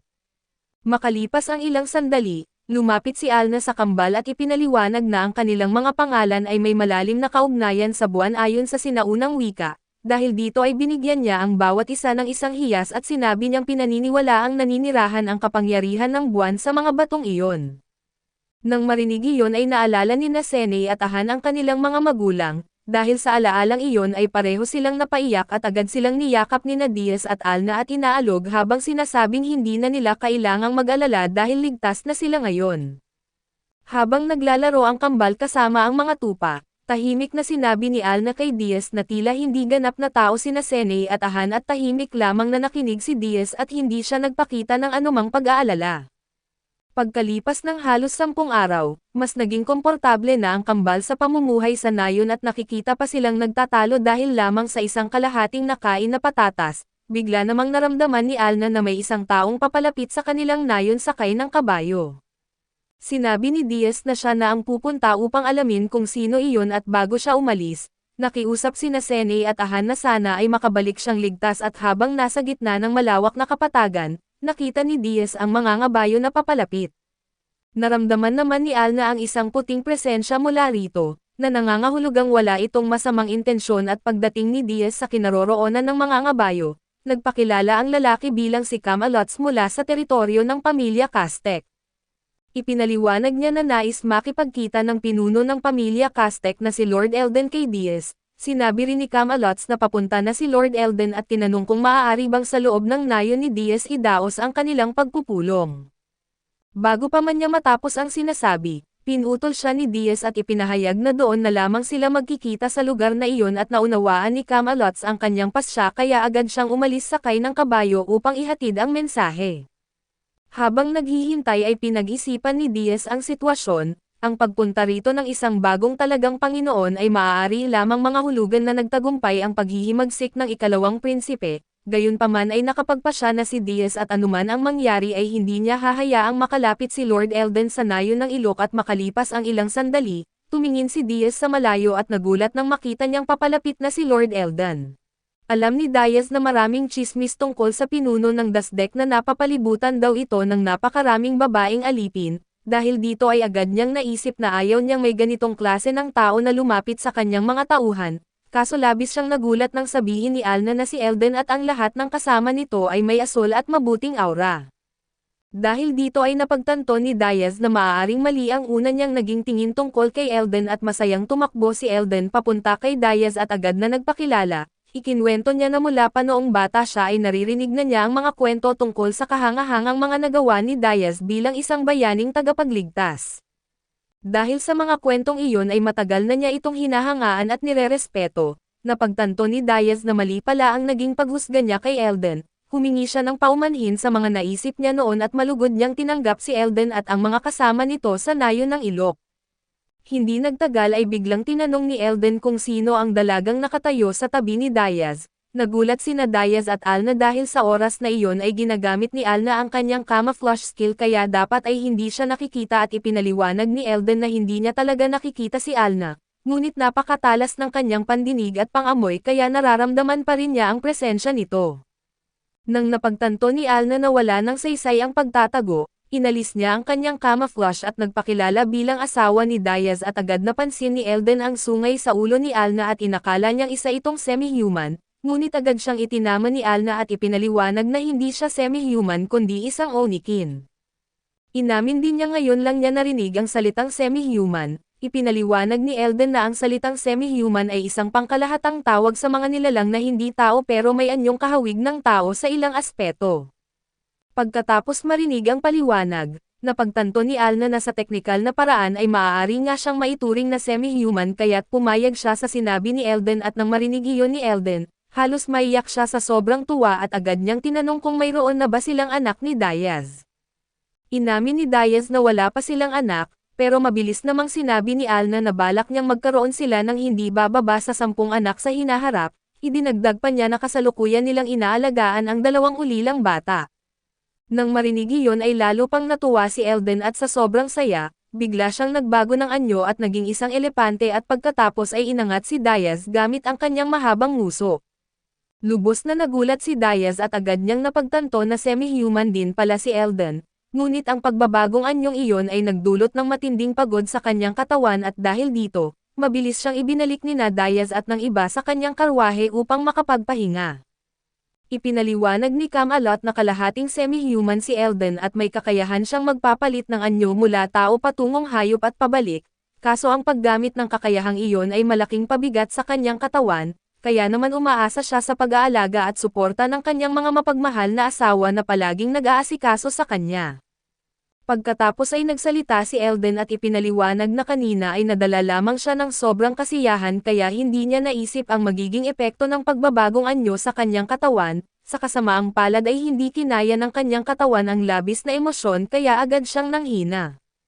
Naintindihan ni Diaz ang kanyang sitwasyon, ngunit hindi nagtagal ay ibinabaling niya ang usapan tungkol sa kasalukuyang rebelyon at hindi itinanggi ni Elden na kasali siya rito, pero iginiit niyang hindi siya lumalaban para lamang magdulot ng kaguluhan at ayon sa kanya, ang tanging hangarin niya ay protektahan ang mga taong mahalaga sa kanya.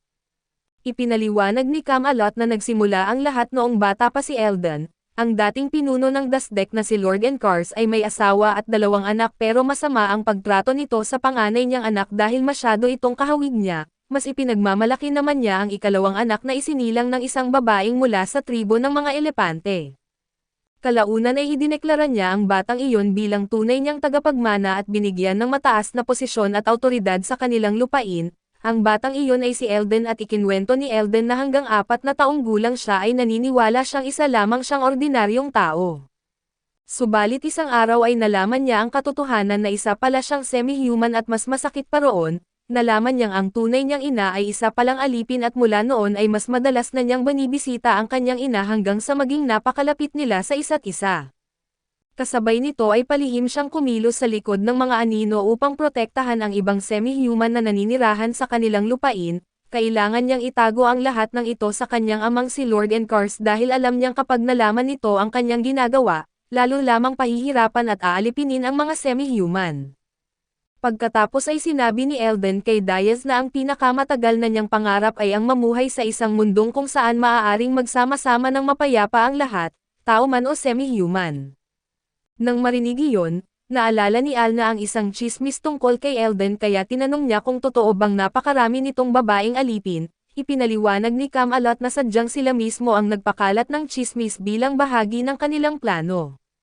Ang totoo ay tunay na nagmamahalan si Elden at ang kanyang mga asawa at ang kanilang pagsasama ay nakabatay sa totoong pagmamahalan, hindi sa pagkaalipin at natuwa si Alna sa katotohanan iyon at naisip niyang napakaganda ng kanilang relasyon. Kaso sinabi ni Camelot na hindi naging madali ang pagpapanatili ng kasinungalingang iyon.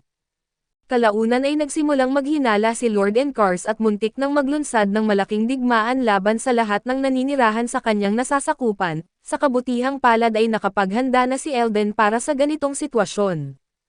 Nakabuo siya ng sarili niyang hukbo at hinarap ang puwersa ng kanyang ama, sa huli ay matagumpay nilang natalo ang buong hukbo ni Lord Encars at matapos ikwento ang lahat, muling sinabi ni Elden kung gaano niya nirerespeto si Diaz. Ipinahayag niyang matagal na niyang hinahangaan ang mga nagawa nito bilang isang bayaning tagapagligtas at umaasa siyang magiging maganda ang kanilang samahan, higit sa lahat ay nais niyang magtulungan sila upang makabuo ng isang mundong mapayapang namumuhay ng magkakasama ang mga tao at semi-human. Dagdag pa ni Diaz na matagal na niyang sinusuportahan ang ganoong adhikain, sa katunayan ay sa nayon ng ilok ay namumuhay ng magkakasama ang lahat, tao man o hindi ay inamin niyang magiging napakaganda kung balang araw ay matulad ang buong mundo sa kanilang nayon, kung saan walang puot o diskriminasyon. Nang marinig iyon ay napuno ng luha ang mga mata ni Elden at sa unang pagkakataon, nakita niyang unti-unti nang nagiging realidad ang pangarap na matagal na niyang ipinaglalaban, napatunayan niyang posible talagang magsama ng mapayapa ang mga tao at semi-human. Pagkatapos noon ay nagpatuloy ang pag-uusap nina Diaz at Elden tungkol sa mga paraan upang makahikayat ng mas maraming tao na manirahan sa kani-kanilang nasasakupan. Nais ni Diaz na ipakalat ang balita sa pamamagitan ng mga mangangalakal na naglalakbay sa iba't ibang lugar, habang ipinahayag naman ni Elden na maglalabas siya ng opisyal na anunsyo sa Dasdek upang ipaalam sa mga tao ang mga oportunidad sa kanyang lupain. Bago umalis, pinayuhan din ni Elden si Diaz na magsimulang mag-ipon ng mas malaking supply ng pagkain dahil kakailanganin niya iyon kung balak niyang palawakin ang kanyang nasasakupan at tumanggap ng mas maraming mamamayan. Pinasalamatan siya ni Diaz at nangakong isasaisip ang payong iyon. Pagsapit ng dapit hapon ay sumakay na si Elden sa kanyang karwahe at umalis pabalik sa Dasdek. Umuwi rin si Diaz ngunit pagdating pa lamang niya ay agad siyang pinagalitan ni Sene at Ahan dahil hindi siya nakauwi sa oras na ipinangako niya. Sobrang sama ng loob ng dalawang bata kaya halos hindi sila tumigil sa kakasigaw at sa huli, napagod sila sa kakaiyak at kakareklamo hanggang sa pareho silang makatulog. Nanatili sina Diaz at Alna sa tabi nila upang alagaan ang dalawa. Binanggit ni Alna na dapat sana ay pinagalitan ni Diaz ang dalawang bata dahil habang nagrereklamo ang mga ito ay paulit-ulit din siyang sinisipa at sinusuntok, ayaw pa nga nilang matulog dahil hinihintay nilang makauwi siya matapos nitong sirain ang kanyang pangako. Inamin ni Diaz na hindi rin maganda ang naging kilos ng mga bata, pero alam niyang siya ang unang nangako at hindi tumutupad kaya pinili na lamang niyang palampasin ang nangyari. Pagkatapos noon ay ikinwento ni Diaz kay Alna ang naging usapan nila ni Elden. Ipinaliwanag niyang balak nilang gumawa ng mas malaking sakahan upang madagdagan ang produksyon ng pagkain. Magsasalita pa sana si Alna nang biglang nagsimulang kumislap ang kanyang sungay at agad niyang naramdaman na may 5 tao na papalapit. Napansin ni Diaz at Alna na ang mga ito ay nanggagaling sa ibang direksyon at hindi kasama sa grupo ni Elden, dahil dito ay napagpasyahan nilang malamang ay mga bandido ang mga bagong dumating at sinabihan ni Diaz si Alna na manatili na lamang sa likod habang siya ang mag-iimbestiga. Kaso ipinapaalala ni Alna na napakadilim at mahihirapan siyang makakita ng mag-isa, iginiit niyang kailangan nito ang kanyang tulong upang mahanap ang mga nanghihimasok at inamin ni Diaz na tama siya. Kaya magkasama silang umalis upang alamin kung sino ang pumasok sa kanilang teritoryo. Samantala, ilang lalaking nakahod at may dalang mga ilaw ang nakatayo sa gitna ng isang malawak na bukirin at iisa lamang ang dahilan ng kanilang pagpunta roon ang patayin si Diaz anumang mangyari. Alam nilang wala silang laban sa kanya kapag araw kaya't nagpasya silang pasukin ang kanyang teritoryo sa kalaliman ng gabi upang gulatin siya. Sa simula ay kumbinsido ang grupo na magtatagumpay ang kanilang plano. Kaso mabilis na nawala ang kumpiyansa ng mga bandido nang biglang may mga palaso na lumipad mula sa kadiliman. Ang mga palaso ay nagmumula sa direksyon ng isang misteryosong pulang liwanag sa di kalayuan. Agad na inutusan ng pinuno ng mga bandido ang kanyang mga tauhan na gumanti ng pana. Patuloy silang nagbitaw ng mga palaso patungo sa pulang liwanag. Umaasang matatamaan ang sinumang nagtatago roon at matapos ang sunod-sunod na pag-atake tila may natatamaan nga sila. Dahil dito ay naniwala ang mga bandido na natukoy na nila ang kinaroroonan ng kanilang kalaban. Agad silang sumugod upang tapusin ito pero napakalaki ng kanilang naging pagkakamali at bago pa man sila makapag-react, biglang dumating si Diaz at sa isang atake lamang ay agad niyang pinapabagsak ang 4 na bandido.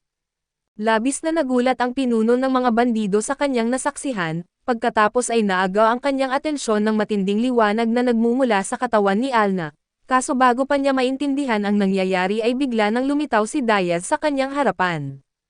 Isang napakalakas na sipa ang pinakawalan ni Diaz na nagpahagis sa pinuno ng mga bandido sa ere at agad itong nawalan ng malay, samantala ang taong nagutos sa mga bandido ay nagawang makatakas mula sa labanan.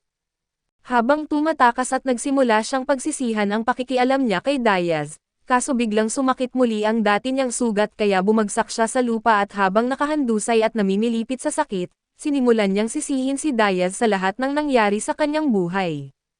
Naalala niya ang unang pagkikita nila noong isa pa lamang simpleng karaniwang tao si Diaz, hindi pa rin siya makapaniwala na nagkaroon ng lakas ng loob si Diaz na labanan siya kahit isa siyang maharlika at dahil sa kahihiyan na iyon, isinusumpa niyang balang araw ay makakabawi siya kay Diaz anuman ang mangyari.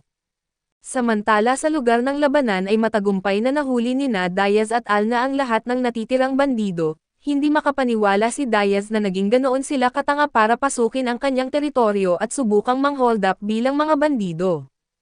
Bilang pinuno ng lupain, naghanda siyang ipahayag ang kanilang kaparusahan at inasahan ni Alna na magiging mabigat ang parusa marahil ay pagpugot pa ng ulo, ngunit nagulat siya sa naging desisyon ni Diaz.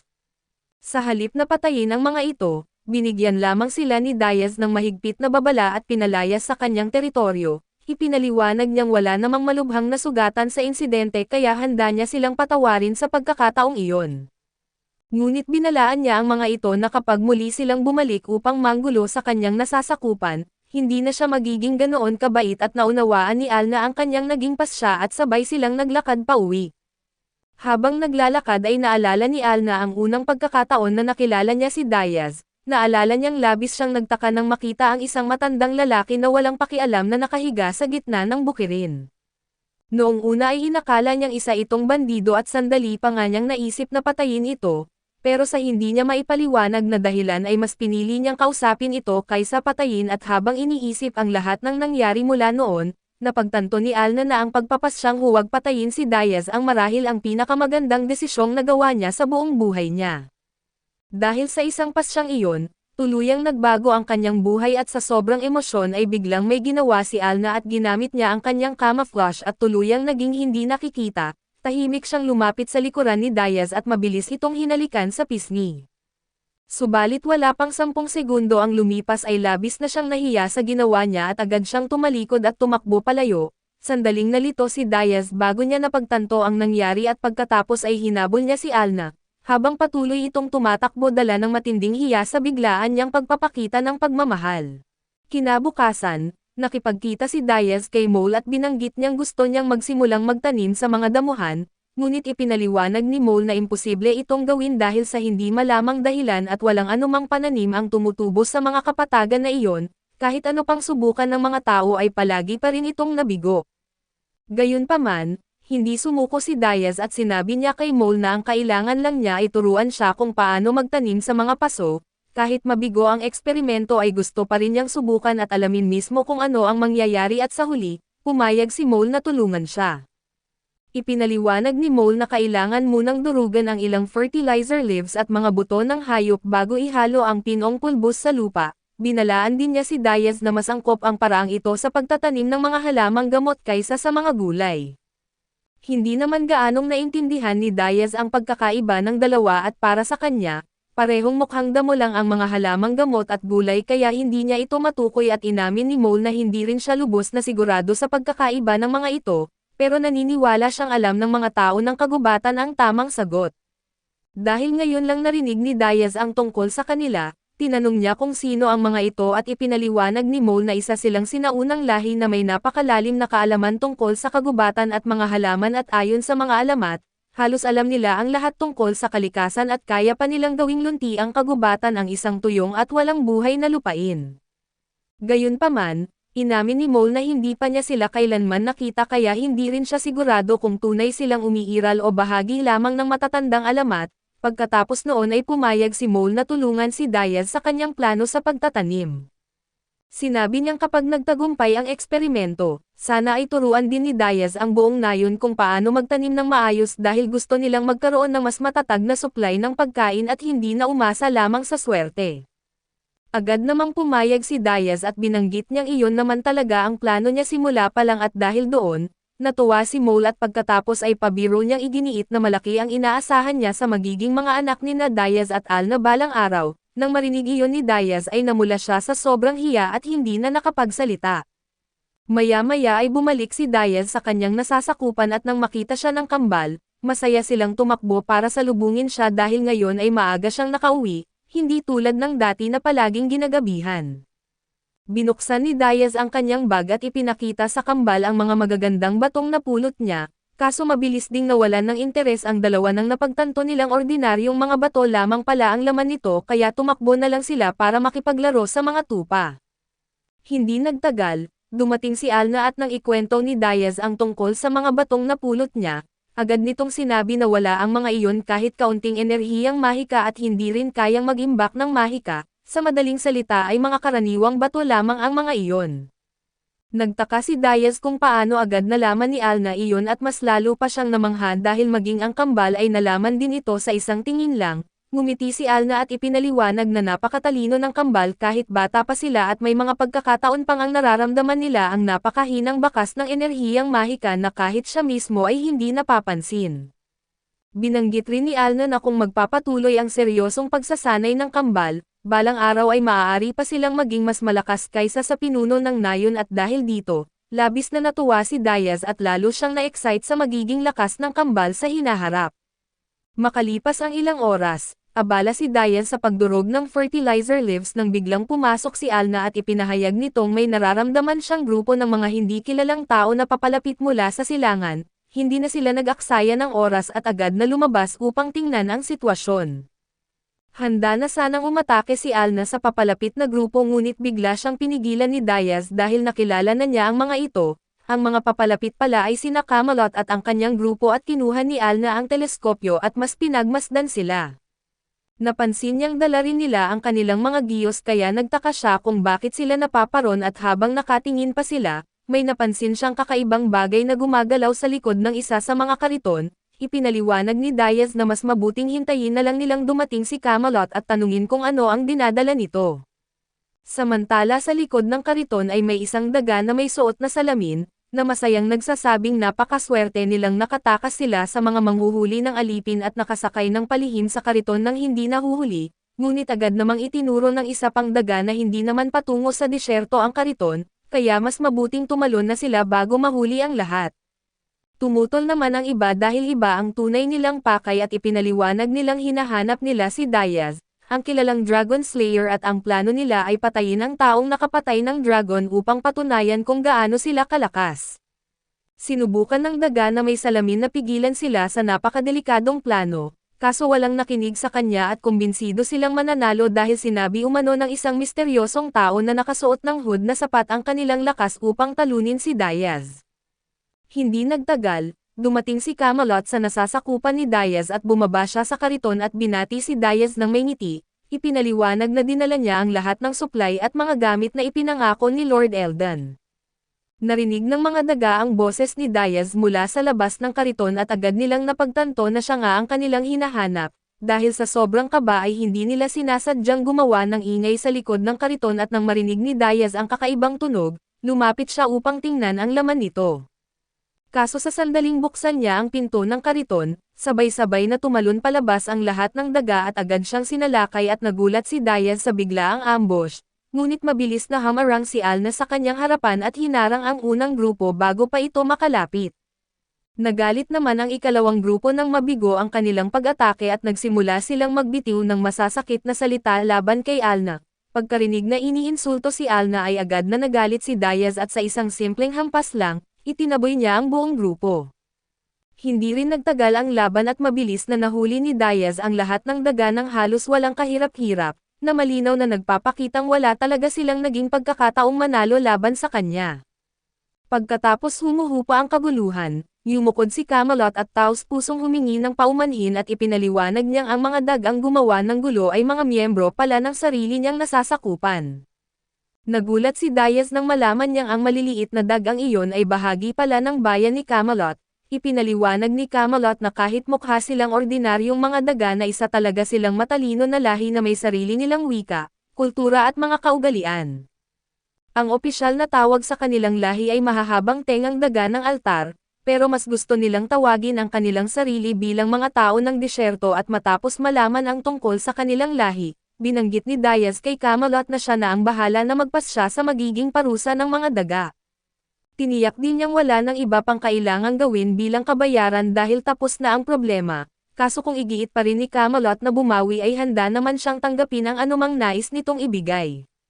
Matapos maayos ang usapan ay iniabot ni Camelot kay Diaz ang talaan ng lahat ng kargamentong kanyang dinala. Sinuri ni Diaz ang listahan ng mga kargamento at naalala niyang ang tanging hiniling niya kay Lord Eldon ay ilang kagamitan sa pagsasaka subalit nang mabasa niya ang dokumento, napansin niyang mas marami pa ang ipinadala na kargamento kaysa sa kanyang hiniling.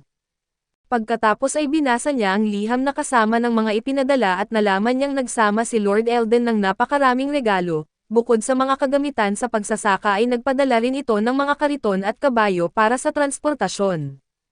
Ayon sa liham, Ang mga regalo na ito ay para patibayin ang kanilang pagkakaibigan at hikayatin ang kalakalan sa pagitan ng kanilang mga nasasakupan sa hinaharap at labis na naantig si Diaz matapos basahin ang liham. Ang higit na ikinagulat niya ay itinuring ni Lord Eldon ang lahat ng iyon bilang simpleng regalo para sa isang kaibigan at wala itong hinihinging anumang kapalit.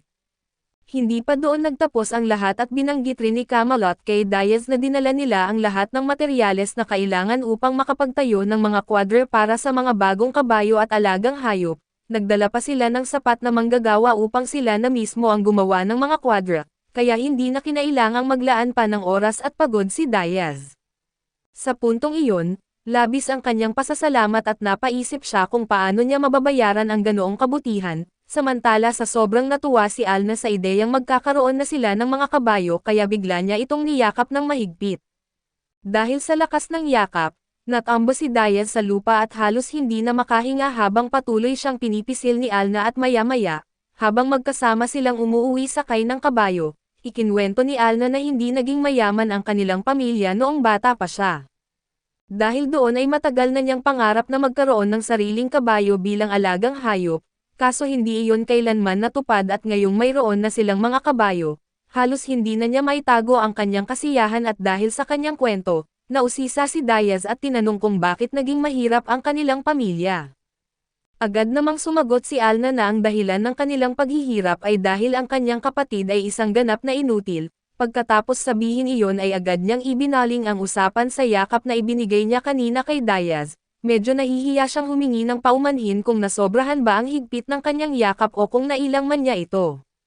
Samantala sa tulong ni Lola Maya ay nagsimulang araruhin ni Klaus ang mga bukirin, labis siyang humanga sa maayos na paraan ng buong proseso at kinabukasan, mas gumanda na ang kalagayan ng mga taniman dahil sa lahat ng payong ibinigay ni Lola Maya. Habang sabay-sabay silang nagpipiknik, iminungkahi ni Lola Maya na maghukay sila ng isang imbakan ng tubig at ipinaliwanag niyang masyadong maliit ang kalapit na sapa para umasa lamang dito, kaya kakailanganin nila ng ibang mapagkukunan ng tubig kapag dumating ang tag-init at matuyo ang paligid. Sakto namang dumating si Naahan at Senay upang sabihin kay Diaz na handa na ang pagkain at oras na para umuwi. Napangiti siya dahil natuwa siyang isipin na nagpunta pa roon ang kambal para lamang ihatid ang mensaheng iyon. Binuhat niya ang dalawa at sabay silang umuwi kaso hindi nagtagal ay napansin niyang kakaiba ang kilos ng kambal, iba ang kanilang mga ekspresyon kaya napaisip si Diaz kung may bumabagabag ba sa kanila. Habang naglalakad sila, biglang nagsalita si Senay at tinanong si Diaz kung malulungkot ba siya kung malaman niyang may mga lihim silang itinago sa kanya at sandaling nag-isip si Diaz bago sumagot at binanggit niyang maaaring malungkot siya ng kaunti. Pero hindi naman iyon magiging malaking problema dahil lahat ng tao ay may mga lihim na pinipiling itago. Pagkarinig ng sagot niya, kapwa nakahinga ng maluwag ang kambal na para bang nabunutan sila ng napakalaking tinak sa dibdib at di nagtagal, ibinaba sila ni Diaz at mabilis na tumakbo ang dalawa pabalik sa mga tolda.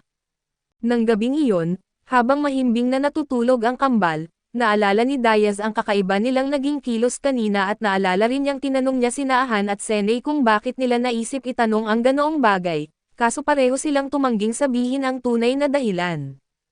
Sa mga sumunod na araw ay patuloy na binantayan ni Diaz ang kambal, unti-unti silang bumalik sa dati nilang masayahin at makulit na ugali at nang makita niya muli silang masayang nagtatawanan at naglalaro, dahan-dahan na nawala ang kanyang pag-aalala at tuluyan na niyang nakalimutan ang naging pag-uusap nila noon. Pagkalipas ng 3 araw ay dumating na ang oras upang magtanim sa bukirin, inabot ni Alna kay Diaz ang isang supot na puno ng mga buto at agad niya itong itinanam sa buong taniman at habang nagtatrabaho, naisip ni Diaz na ito na ang magiging tamang pagkakataon upang malaman kung kaya na bang magpatubo ng mga pananim ang lupa. Hindi nagtagal ay natapos na rin ang paggawa ng mga kwadra. Humanga si Diaz sa bilis ng pagkakagawa ni Camelot at ng kanyang mga tauhan, pinasalamatan niya ang lahat sa kanilang pagsisikap at sinabi niyang naghanda siya ng isang regalo para maiuwi nila. Ang ibinigay niyang regalo ay ilang materyales mula sa Earth Dragon at ipinaliwanag ni Diaz na hindi iyon kabayaran sa kanilang trabaho, kundi simpleng pasasalamat lamang pero nang malaman ni Camelot kung ano ang laman ng regalo, halos atakihin sila sa puso sa sobrang gulat. Alam nilang napakahalaga ng mga materyales mula sa Earth Dragon kaya agad silang tumangging tanggapin ang ganoong kahalaga na regalo, Gayunpaman kinabukasan ay nagawa rin silang kumbansihin ni Diaz at iginiit niyang huwag nila itong isipin bilang kabayaran, kundi bilang regalo lamang mula sa isang kaibigang gustong ipakita ang kanyang pasasalamat. Pagkatapos noon, bumalik sina Diaz at Alna sa bukirin upang tingnan ang mga itinatanam kaso labis silang nadismaya nang makita nilang wala ni isa mang buto ang tumubo, tuluyan nang nabigo ang kanilang eksperimento. Sa kabila nito, hindi pa rin sumuko si Diaz at iginiit niyang magtanim na lang siya ng panibagong batch ng mga buto at susubukan muli kung magiging matagumpay ang susunod na pagkakataon, pero kinabukasan ay ganoon pa rin ang nangyari at wala pa ring tumubong kahit isang buto. Nagsimula tuloy isipin ni Diaz kung baka kulang ang dami ng fertilizer leaves na dinudurog niya bago ito ihalo sa lupa, ngunit maging sa sumunod na araw ay muli silang nabigo at sa puntong iyon, unti-unti na silang nawala ng pag-asa na may anumang pananim na maaaring tumubo sa lupang iyon. Nang makita ni Alna kung gaano na siya nadidismaya, mahinahon nitong sinabi na marahil ay panahon na upang isantabi muna ang ideyang iyon at ipinapaalala niyang matagal nang alam ng lahat na walang pananim na tumutubo sa kanilang nasasakupan. Sandaling nag-isip si Diaz bago tuluyang sumang-ayon at napagtanto niyang tama si Alna. Kaya tahimik silang umuwi at pansamantalang isinuko ang plano nilang magtanim at napansin ni Naahan at Senay kung gaano kalungkot si Diaz matapos niyang isuko ang kanyang pangarap na makapagtanim, dahil dito ay desperado silang gumawa ng paraan upang matulungan siya. Kinuha ng kambal ang kanilang moon amulet at sinubukan na makipag-ugnayan sa kanilang ina at ama, ngunit sa halip na ang boses ng kanilang mga magulang ang marinig at isang hindi kilalang tinig ang biglang sumagot at nagmamakaawa ang estrangherong boses na tulungan siya, halatang puno ito ng takot habang paulit-ulit na sumisigaw at humihingi ng saklolo. Pagkarinig ng mga sigaw, napansin ni Naahan at Senay na tila nagmumula ang boses sa loob ng isa sa mga yurt at dahil sa kanilang pag-uusisa at kaba, dahan-dahan silang pumasok upang alamin kung sino ang naghihintay sa kanila sa loob. Nagtulungan si Naan at Senay para buksan ang kahon pero nagulat sila nang makita nilang may isang mouse person na nagtatago sa loob, agad na nagmakaawa ang maliit na babaeng daga na huwag siyang saktan, pero tiniyak ng kambal na wala silang balak na gumawa ng masama sa kanya at nagpakilala sila at tinanong kung ano ang pangalan niya. Sinabi niyang Aimer ang pangalan niya at miyembro siya ng Mouse People Clan at kahit maliit ang katawan niya, ipinaliwanag niyang isa na talaga siyang adult na babae at pagkatapos ay ipinakita niya sa kambal ang librong pinag-aaralan niya.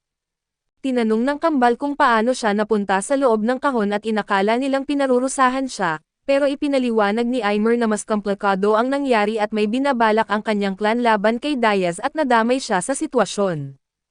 Tinanong siya ng kambal kung kaibigan ba siya ni Diaz, pero sinabi ni Aimer na hindi pa nga niya ito nakikilala kahit minsan at dahil dito, nagpa siya ang kambal na humingi ng payo kay Aimer tungkol sa isang sikreto na hindi dapat malaman ni Diaz at ng iba kahit ano pa ang mangyari. Matapos marinig ang lahat ay nalaman ni Aimer na kabilang ang kambal sa Forest People Clan at ang mga taong ito ay nakatira sa gubat, pinoprotektahan ito at sa paglipas ng panahon ay nagiging parang bahagi na rin sila ng mismong kagubatan. Ipinakita ni Senay kay Aimer ang kanyang kwintas at ipinaliwanag ang tradisyon ng kanilang clan. Kapag malapit nang mamatay ang isang miyembro ng Forest People ay inilalagay nito ang lakas at kaalaman nito sa loob ng isang buto.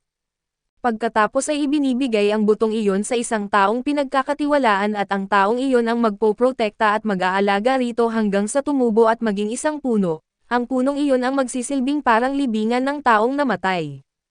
Kapag hinawakan nila ang puno, nararamdaman nila ang emosyon ng namatay at maaari pa nilang makuha ang ilan sa mga kaalaman nito. Dahil dito ay para itong isang buhay na libro at mabilis na naintindihan ni Aimer ang lahat, kaya humanga ang kambal sa bilis niyang matuto. Ipinaliwanag naman ni Senay na mga bata pa sila kaya limitado pa ang kanilang kakayahan, kaya nilang magpatubo ng mga halaman at gumawa ng maliliit na barrier, pero mahigpit na ipinagbabawal sa kanilang ipakita ang mga kapangyarihang iyon sa mga tao. Pinapangako sa kanila ng kanilang mga magulang na hindi nila kailanman ipapakita ang kanilang kakayahan dahil natatakot silang baka balang araw ay gamitin ito ng mga tao sa masamang paraan.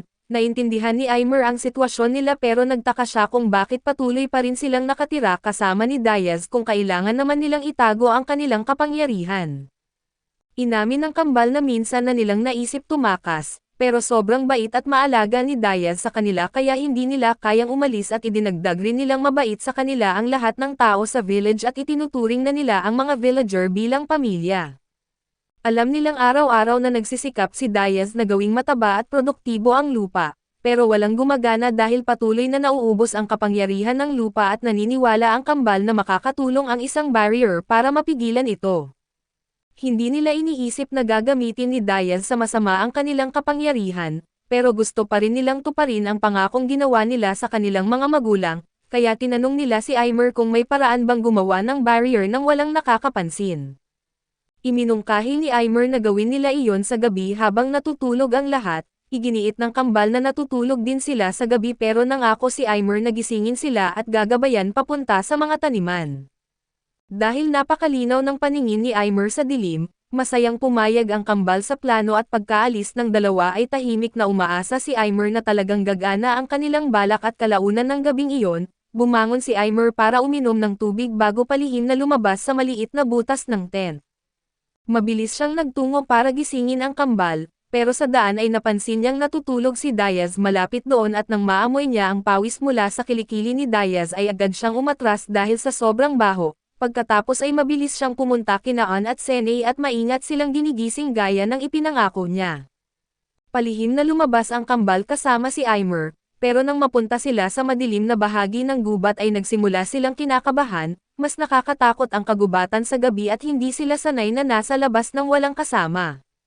Tinanong ni Aimer kung ano ang karaniwan nilang ginagawa kapag kailangan nilang pumunta sa banyo sa gabi. Ipinaliwanag ng kambal na lagi silang sinasamahan ni Alna at Diaz at doon napagtanto ni Aimer na baka mas mahirap kaysa sa inaasahan niya, ang pagdadala sa kambal sa taniman ng walang nakakapansin.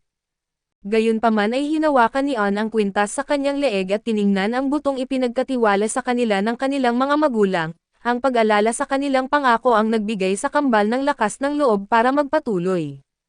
Sa wakas ay nakarating silang tatlo sa bukid at lumuhad ang kambal at sinimulan ang kanilang ritual habang nanunood si Aimer, isang maliwanag na berdeng liwanag ang bumabalot sa kanila habang ginagamit nila ang kanilang kapangyarihan para ibalik ang enerhiya ng lupa.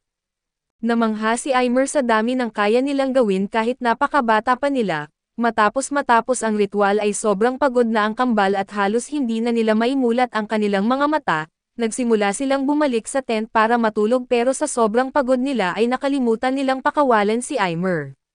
Dahil dito ay napilitan si Aimer na matulog kasama nila hanggang kinabukasan, samantala sa isang lokal na restaurant ay may isang lalaking naka-red hood ang nakikinig sa usapan ng ilang villager tungkol kay Elden na naglalakbay patungo sa Royal Capital. Plano niyang ipakita sa hari ang magic stone ng Earth Dragon na natanggap niya mula kay Diaz. Masaya ang mga villager dahil naniniwala silang mapapaganda nito ang reputasyon ni Elden, kung sakaling siya ang maging bagong lord ng teritoryo at iniisip nilang magiging mas ligtas na lugar ang Castex. Napag-usapan din nila ang kakaibang chismis na may demi-human na asawa si Diaz.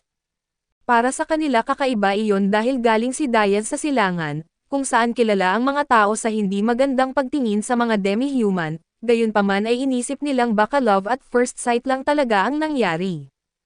Pagkatapos, napunta ang usapan sa Mouse People Clan at may nagsabing posibleng may ibang taong nagmanipula sa kanila para gumawa ng gulo sa teritoryo ni Diaz, baka isang miyembro ng Monkey Race Clan ang nasa likod nito.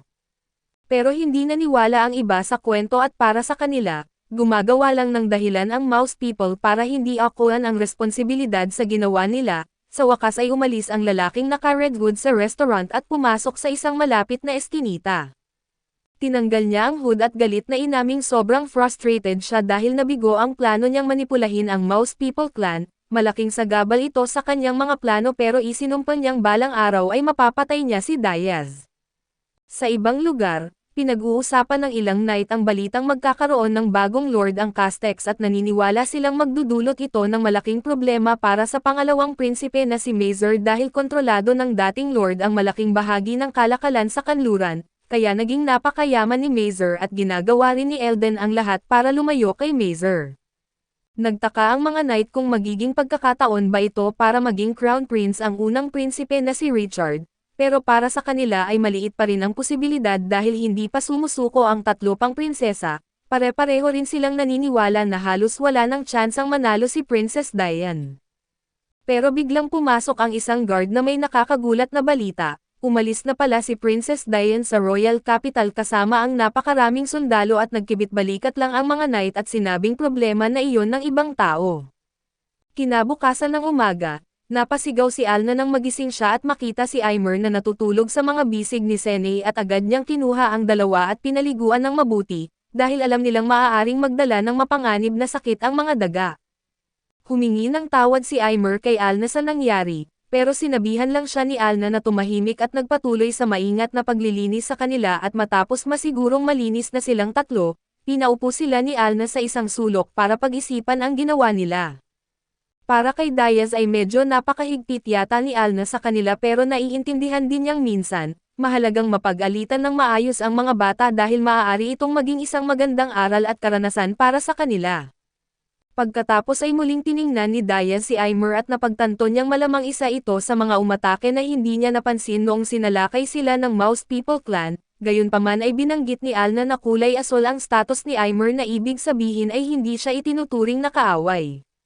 Dahil dito ay nagpasya si Diaz na huwag nang mag-alala tungkol sa kanya at pinayagan na lamang siyang manatili kasama ng iba.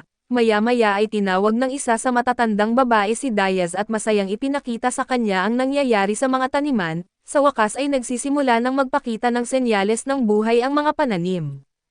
Lalo pang humanga ang matandang babae dahil tumutubo ang damo sa isang kakaibang pabilog na pattern, kahit dalawang magkaibang uri ng lupa ang ginamit nila sa bukid at sobrang saya ni Alna nang makita ang progreso, pinuri niya si Diaz sa lahat ng pagsisikap na inilaan nito sa mga pananim.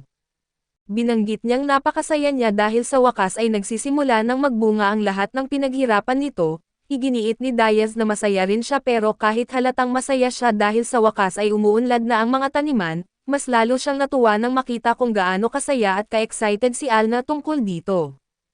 Para kay Diaz ay mas naging sulit ang lahat ng kanyang paghihirap dahil nakita niyang masaya si Alna. Kalaunan ay lumabas si Diaz mula sa tent habang dala ang kahon na kahoy kung saan unang nakulong si Aimer pero pagkalabas niya, biglang may lumitaw na kalapati at dumadapo sa ibabaw ng kahon bago ito nagsimulang magsalita. Labis na nagulat si Diaz nang marinig na nagsasalita ang ibon at maingat niyang binuhat ang kalapati at inilapag sa lupa bago ito nagpakilala. Binanggit nitong Gerend ang pangalan niya at isa siyang espesyal na messenger na direktang nagtatrabaho para kay Lord Eldon. Ipinaliwanag ni Gerend na isa talaga siyang demi-human mula sa Pigeon People Clan at pagkatapos, sinabi niya kay Diaz na may mahalagang sulat si Lord Eldon na inutusan siyang personal na ihatid at binuksan ni Diaz ang sulat at binasa ang laman nito. Mensahe pala iyon mula kay Lord Eldon tungkol sa ilang dog people na interesado kamakailan na lumipat sa teritoryo ni Diaz.